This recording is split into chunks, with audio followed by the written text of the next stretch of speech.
Matam kobi madi asum hoki kanabasu mitaba faudi nangobi masu magi matam lakpada haram mathoi kajariba jining tha masu naken tha masu haurubu kaudana satkini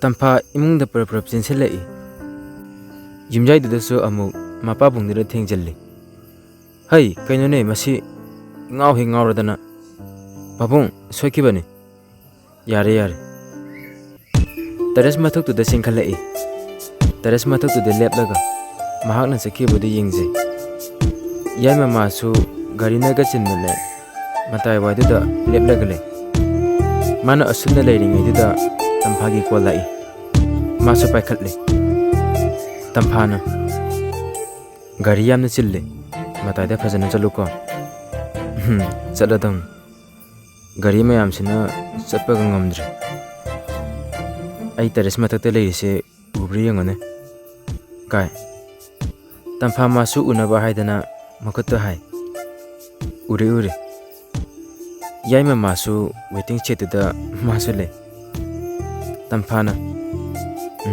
ai kenam habiura hayo ai do maruk ama yorani kai maruk pesa humbini kenu oh kaya hundai banta kisina lising hamsonga yami he yamde he su yam da jibu yami gan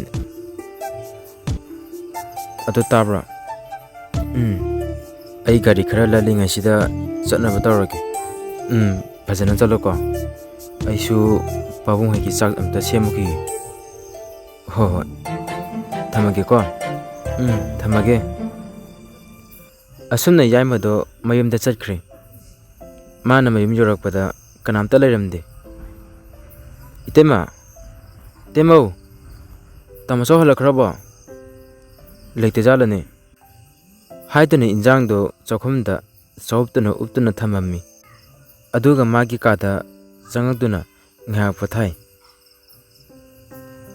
somdana tarubisu thum leite haidana lairuraga changai chakhum yorakpada injang do tham amung thaktuna lonkre injang do loiraga chakto nithina thikre tarubina madu ngangdubu asu thenga kanjida kaida mu chakra janone phone duna kaida mu thamkre phone do pairaga manang no pada call tawsilli ring do chatli han batawuda di pairakte kainone kaidabu yorjana haidana pakhana amusu call tawsilli somdaju call da lai yai masu call dawrpato pakhapa nang hongdre mana call tawge tawringai da matai mana hana tawsilai masu paikhatle tarubina atumba nambo kaida lege itema ai kada lei aduri laone chakchi charase hoi tema adu kaida gi injang chisina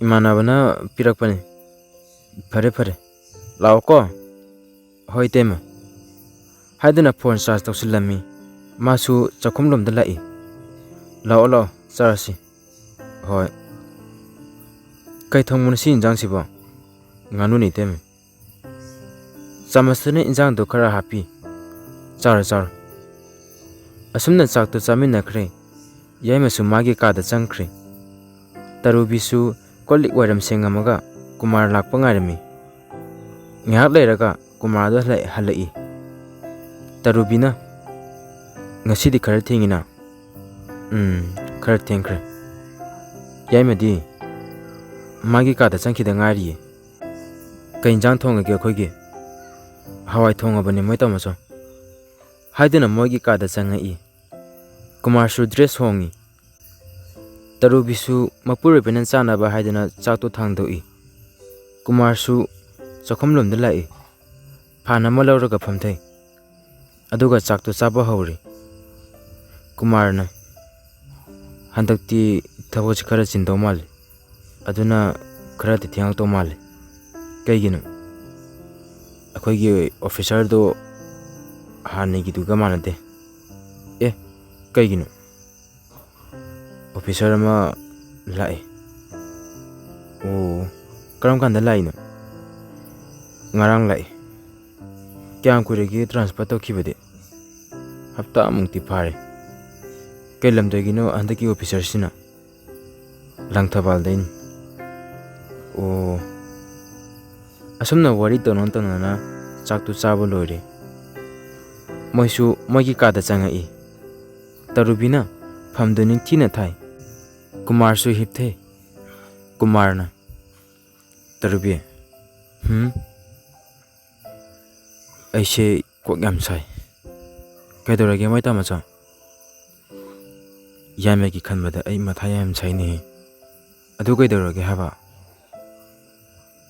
Yame se pabungi ima kana nongdu hundu umbane.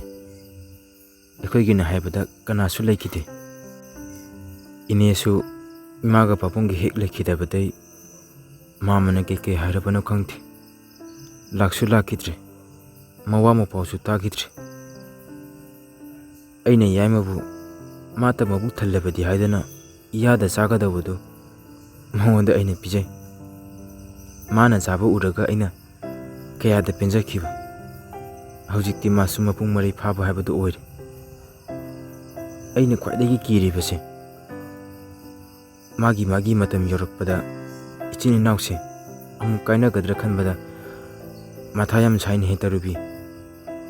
Tarubina kaidabai saroidoino ichinda panganda ngangjabai wani moita macho aisu aiga hek pokminnaba inaugumna khallibani adugi sum matakta itaima tamachau haibadagi sui henjadriba aigi inauni madi akhoigi sanani akhoigi pumnamakni imitchida isa amata phabo hek ujade aduna aigi mase ichagumna khalli moita macho Kumarna mase ningkibadagi hongandaba isteniche aini kiribase lairik laisu ningthina haitabasu nate ningthina hairiba mana arimada lemna leibado pamubagi aina ngangmune ado pharese kaisu khallamoiba akhoina ningthina haibada injanese thabak chalubagi wabana suloramani hayengdi amu ngana chatu oirangani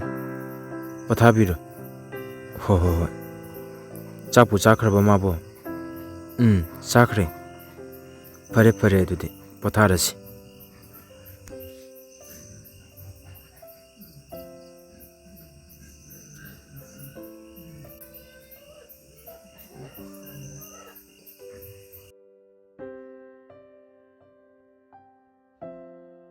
Tarubisu tulasibungdo waite thokre irum maitha jarure manga punsiba mabu tuk thamai thaduna borani je panthawi pai bungo nacha oiba akhoibu punsiba nungchangba pinabiyo ana yohan biganu haiduna manga punsiba mabu khurumje